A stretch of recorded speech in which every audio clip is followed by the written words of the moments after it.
Sa likod ng mga paglabag sa batas at iba't ibang krimen na laman ng balita, ano nga ba ang kinahahantungan ng mga sangkot at may sala? Samahan niyo ako ngayong Sabado. Ang mga maling gawi, ating sisilipin. Mga batas at panuntunan, ating susuriin. Tatalakayin ang mga karampatang multa at parusa. Ako si Rose Babiera at ito ang Hoy! Bawal Yan! Para sa ating unang report, 6 na sangkot sa election manipulation sa Zambales. Arestado ng NBI. Parusang kakaharapin? Alamin. Kamakailan na inaresto ng National Bureau of Investigation o NBI sa Zambales ang 6 na katao na sangkot sa planong manipulahin ang eleksyon para di umano ay ipanalo ang isang kandidato sa pagka-mayor. Ang kanilang siste ay siguradong panalo para sa isang kandidato kapalit ang 1 milyong pisong halaga. Ang kanilang mga naging paglabag sa batas. Alamin sa report ni Dustin Bayog. Nasa kote ng National Bureau of Investigation o NBI noong May 9, 3 araw bago ang eleksyon, ang 6 na katao sa Zambales dahil umano sa election manipulation at ilang akto ng panlilinlang para sa alok nitong panalo sa isang kandidato sa katatapos lamang na halalan. Naaresto sila sa tulong ng kandidatong inalukan nila bago ang eleksyon nang ipagbigay alam niya ito sa Commission on Elections o COMELEC. Nagpakilala silang may connection sa komisyon, kabilang kay Chairperson at Attorney George Garcia at kamag-anak daw ng senatorial candidate na si Benhur Abalos. Inalukan nila ang kandidatong tumatakbo sa pagka-mayor noon na mamanipulahin nila ang mga automated counting machine o ACM upang manalo ito, kapalit ang halagang 3 milyong piso. At nang mailapit ang COMELEC sa NBI Olongapo District Office, ay doon ikinasa ang operasyon at magresulta sa pagkakahuli ng 6 na lalaki. Sila ay maharap sa kasong estafa na nakaayon sa Article 315 ng Revised Penal Code at maaaring mahatulan ng aresto mayor o kulong na 1 hanggang 6 na buwan.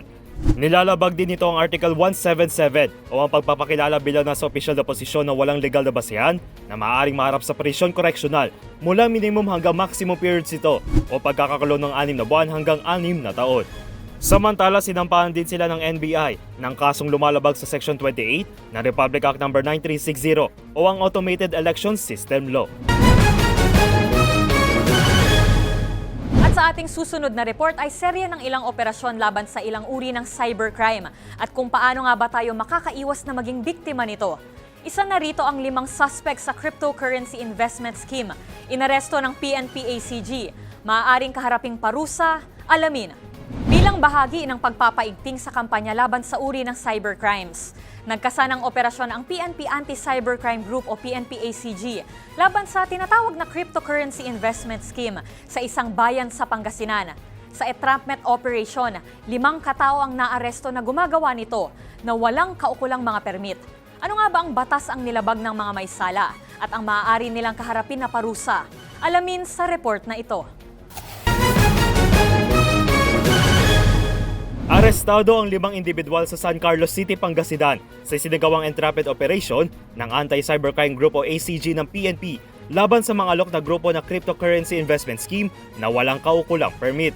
Kasama ang Security and Exchange Commission o SEC at ang Dagupan Provincial Cyber Response Team, nahuli ang 5 individual na lumalabag sa mga probisyon ng Republic Act No. 8799 o ang Security Regulation Code. Ang cryptocurrency ay isang digital asset na galing sa central bank ng isang gobyerno at pinatatakbo ito gamit ang blockchain technology. Kaiba ito sa electronic money na nakukuha sa mga e-wallet o digital banks kung saan pwede magamit sa physical purchase o transaction. Samantala, ang mga naaresto ay naharap sa kasong paglabag sa Section 8.1 ng Security Regulation Code kung saan ipinagbabawal ang pagbenta ng tinatawag na securities kung saan bahagi ang cryptocurrency na walang kaukulang registration at permit mula sa SEC. Lumabag din ito sa Section 26 of Fraudulent Transactions kung saan ipinagbabawal ang paggamit ng anumang device o scheme upang makapanloko sa pagbili at pagbenta ng securities. Gayon din sa Section 28 na kailangang rehistrado sa komisyon ang sino bang namamagitan sa bawat transaksyon tulad ng mga broker o dealer. Ang mga lalabag sa mga probisyon na naturang batas ay maaaring maharap sa multang hindi bababa ng 50,000 piso hanggang 5 milyong piso o kulong na hindi bababa ng 7 taon hanggang 21 taon. Maaari rin parehong kulong at multang ipapataw sa mga may sala na base sa magiging desisyon ng korte. At sa iba pang balita, 17 peking dentista naaresto sa Mindanao mula Marso. Parusa sa mga fake dentist. Alamin. Nagbigay ng babala ang PNP Anti-Cybercrime Group o PNP-ACG sa publiko na mag-ingat sa mga taong nagpapanggap na isang lisensyadong dentista. Ito ay kasunod ng naitalang 17 kaso ng fake dentist mula Marso, ngayong taon lamang sa Mindanao, na gumagawa ng hindi otorisadong dental procedure na maaari pang maglagay sa peligro sa isang tao.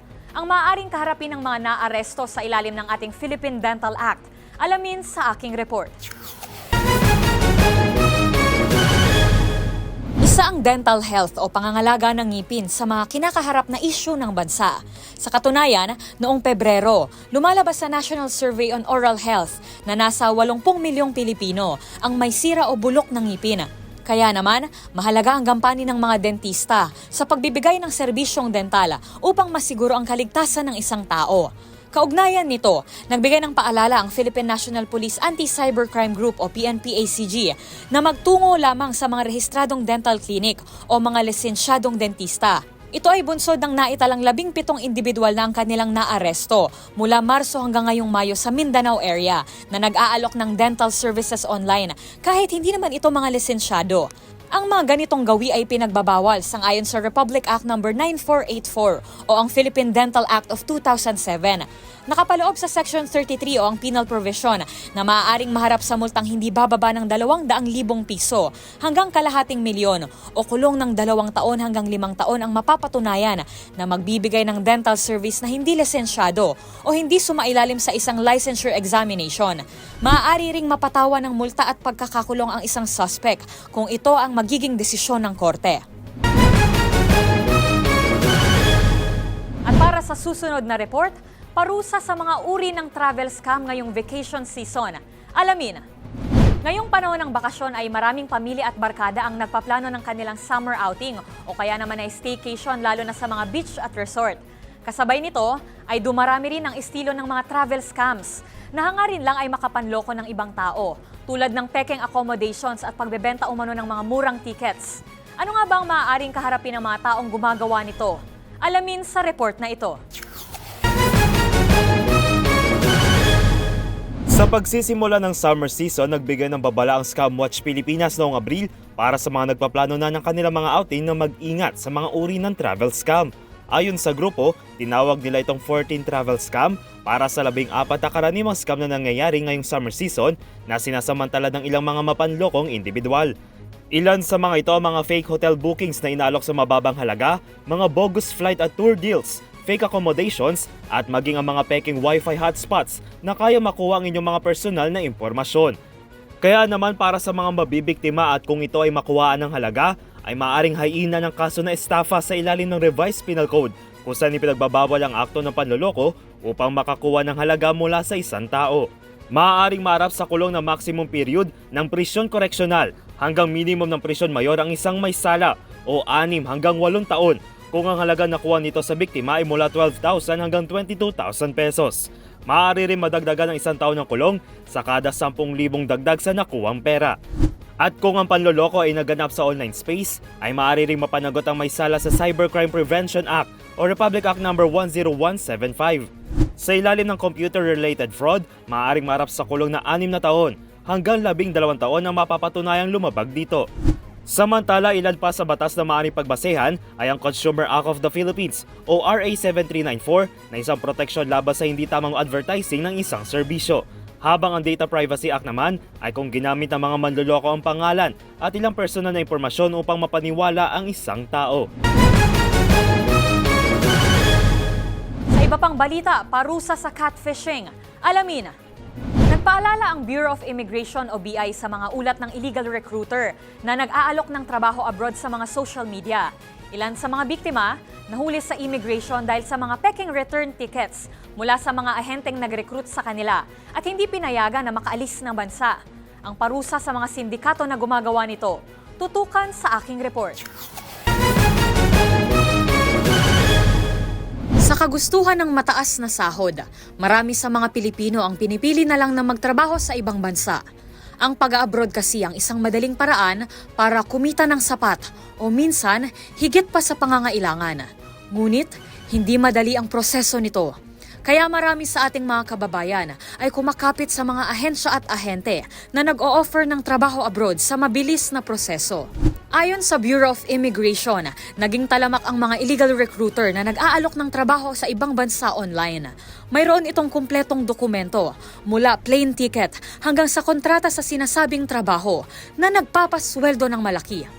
Ngunit, bukod sa ang ilang mga dokumento ay peke, hindi rin legal ang employment na ipinangako sa kanila. Ang mas malala pa, hinahire ang mga ito para sa isang catfishing syndicate o para gumawa ng illegal na aktibidad sa ibang bansa. Kaya paalala ng BI, maging maingat sa mga ganitong offer, lalo na kung ang transaksyon ay ginawa lamang online. Batay sa Republic Act No. 10022 o ang Migrant Workers and Overseas Filipino Act of 1995, ang sinumang mapatunayang sangkot sa illegal recruitment na ito ay maaaring patawan ng reklusyon temporal o pagkakakulong ng 12 hanggang 20 taon at pagmultahin ng 1 milyon hanggang 2 milyong piso. Kapag ang illegal na gawain na ito ay naging banta sa ekonomiya ng bansa, ang mga sangkot ay maaaring patawan ng reklusyon perpetua o habang buhay na pagkakakulong at multa na 2 milyon hanggang 5 milyong piso. At sa iba pang balita, parusa sa mga motorista na lumalabag sa dress code for motorcycle. Alamin, ang mga nagmamaneho ng motorsiklo ang isa sa mga pinakalapitin ng disgrasya sa kalsada. Kaya naman, patuloy ang regulasyon at iba't ibang uri ng proteksyon na nire-require mula sa mga rider. Isa na riyan ang pagtatakda ng angkop na kasuotan o dress code. Ano nga ba ang parusa sa mahuhuling lalabag nito? Ang pagsusuot ng angkop na kasuotan habang nagmamaneho ng motorsiklo ay para dagdag proteksyon sa mga motorista. Kaya naman, upang masiguro ang kaligtasan ng mga rider, may itinakdang dress code ang Land Transportation Office o LTO sa ilalim ng bagong single ticketing system na pinaiiral ng ahensya. Rule of thumb, pagdating po sa pagsusuot ng para sa motorcycle rider, ay kailangan you cover as much skin as possible para in the event of a road crash, mas lower or lesser siguro yung injury na masustain mo. Ito ay hindi lamang para sa mga rider kundi pati na rin sa kanilang mga sakay. At nag-a-apply ito mapa-short o long drive man ang binabiyahe ng motorista at kanyang angkas. Una na riyan ang striktong pagsusuot ng helmet na dapat ay pasado sa batayan na siya ring itinakda ng ahensya. Ang sino mang mahuli na hindi nakasuot ng helmet habang bumabiyahe ay maaaring parusahan sang-ayon sa Section 6 ng Republic Act No. 10054 o ang Motorcycle Helmet Act of 2009. Maaari itong pagmultahin ng 1,500 pesos para sa first offense, 3,000 pesos naman para sa second offense, at 5,000 pesos para sa third offense, at 10,000 at tuluyan ng pagkakumpiska ng lisensya ng driver sa fourth at susunod pang mga offenses. Required din na closed footwear ang gamit na sapatos. Ipinagbabawal dito ang pagsusuot ng mga tsinelas at sandals habang nagmamaneho. Ang nahuling lalabag dito ay mapaparusahan sa ilalim ng LTO AHS 2018-15 at maaaring pagbayari ng multa na 500 pesos para sa first offense, 750 pesos para sa second offense, at 1,000 pesos at babawiin na rin ang driver's license na dapat pang tubusin ng rider sa ikatlong offense. Parusa sa bluejacking. Alamin, hindi man inaasahan ngunit alam ba ninyo na hanggang ngayon may gumagamit pa rin ng Bluetooth device. Hindi lang para gamiting speaker para magpatugtog ng mga music, pero para na rin sa hindi otorisadong aktibidad. Isa na rin ang tinatawag na Bluetooth jacking. Ano nga ba ang bluejacking at ano ang parusa sa mga sangkot dito? Kung mayroong mga makabagong paraan ng pangsa-scam at panluloko gamit ang mga makabago at advanced na teknolohiya, marami pa ring iila na ginagamit ang mga software na kung tutuusin, halos wala nang gumagamit sa kasalukuyan. Gaya na lamang ng Bluetooth jacking o bluejacking kung tawagin, na ginagamit ang Bluetooth, isang teknolohiya na gumagamit ng short-range radio frequency para makapagpasa at makatanggap ng mga file. Ayon sa Philippine National Police Anti-Cybercrime Group, ang bluejacking ay isang pag-atake kung saan may nagpapadala ng hindi hinihinging mensahe sa isang Bluetooth-enabled na device. Ang target ay dapat sakop ng kanilang Bluetooth range para gumana ang pag-atake. Ang mga mensahe na ipinapadala ay maaaring makapinsala sa device ng user na makakatanggap nito. Gamit ito, maaaring makuha ang mga impormasyon ng biktima at mapasok ang mga account nito. Ano nga ba ang parusa sa mga gumagawa ng bluejacking? Nakasaad sa Section 4B ng Republic Act No. 10175 o ang Cybercrime Prevention Act of 2012. Ang hindi otorisadong pag-access sa data o device ng isang tao na nagdudulot sa pagkaantala ng function nito o pagkasira ng gamit ang iba't ibang sistema ay maaring patawan ng pagkakakulong ng 6 hanggang 12 taon at pagmultahin ng mula 200,000 pesos hanggang sa halaga ng kanyang na-scam o damage nito sa biktima. Samantala, ngayong papatapos na ang semestre sa ilang paaralan, ay dapat lamang ipaalala na ang pagkuha ng final examination ay hindi kinakailangan ng kaukulang permit. Kaya para sa ating huling report, no permit, no exam policy ipinagbabawal sa mga eskwelahan, pananagutan ng mga lalabag, alamin. Ang pagkuha ng midterm at final examination sa tuwing patapos ng semestre ay karaniwan na danas ng mga estudyante. Dito rin kasi minsan makikita kung maipapasa ba nila ang isang subject o kung makakaabot sila sa passing score. Pero kung ang isang estudyante ay hindi pinayagan ng isang guro o paaralan na kumuha ng exam dahil hindi pa ito nagbabayad ng tuition o iba pang school fees, ay maaari silang lumapit sa mga alagad ng batas. Ano nga ba ang pananagutan ng eskwelahan kung magpapatupad pa rin ito ng no permit, no exam policy? Alamin sa report na ito. Isang parte ng buhay estudyante ang pagkuha ng mga pagsusulit kung saan isa ito sa mga pamantayan ng kanilang mga pinag-aralan at ano pa ang mas tututokang ituro ng mga guro. Kaya naman sa pinirmahan na Republic Act No. 11984 o ang No Permit, No Exam Prohibition Act ay pinagbabawal sa lahat ng publiko at pribadong K-12 institutions, mga kolehiyong paaralan at ang technical vocational institutions ang pagbabawal sa isang estudyante na kumuha ng exam kung wala itong permit. Halimbawa nito kung hindi pa nakababayad ng tuition o iba pang school fees ang isang mag-aaral kung kaya hindi ito pahintulutan makapag-exam. Nakalagay kasi sa Section 4 ng naturang batas na sakop nito lahat ng paaralan na payagan ng isang tinuturing na disadvantaged student na makakuha ng exam kahit hindi pa ito nakababayad ng kaukulang tuition sa isang semestre habang buong taon naman ang sako para sa high school. Ngunit kinakailangan pa rin magpasa ng isang mag-aaral ng sertipiko mula sa Department of Social Welfare and Development o DSWD bilang patunay na wala itong kakayahang makabayad, dulot ng kalamidad, emergency o iba pang sapat na dahilan. Pero may kakayaan naman ng mga paaralan na pahintulutan ito kahit na walang maibigay ng sertipiko ang isang mag-aaral. Ang mapapatunayan lumabag dito ay maaaring maharap sa parusang administratibo na nakabatay sa Section 5 kung saan nakadepende sa Department of Education o DepEd, Commission on Higher Education o CHED at Technical Education and Skills Development Authority o TESDA ang ipapataw na parusa. At yan ang mga nakalap nating report ngayong linggo. Kaya sa programang ito, mas palalakasin natin ang boses ng batas. Kaya kung mayroon pa kayong nakitang ipinagbabawal na akto, o kaya naman ay mayroon kayong reklamo, itag nyo kami sa DZRH. Hoy! Bawal yan! Ito po ang inyong lingkod, Rose Baviera. Una sa Pilipinas, una sa Pilipino. Kung mayroon pa kayong nahuling ipinagbabawal na akto, o kaya naman ay mayroon kayong reklamo, itag nyo kami sa DZRH. Hoy! Bawal yan!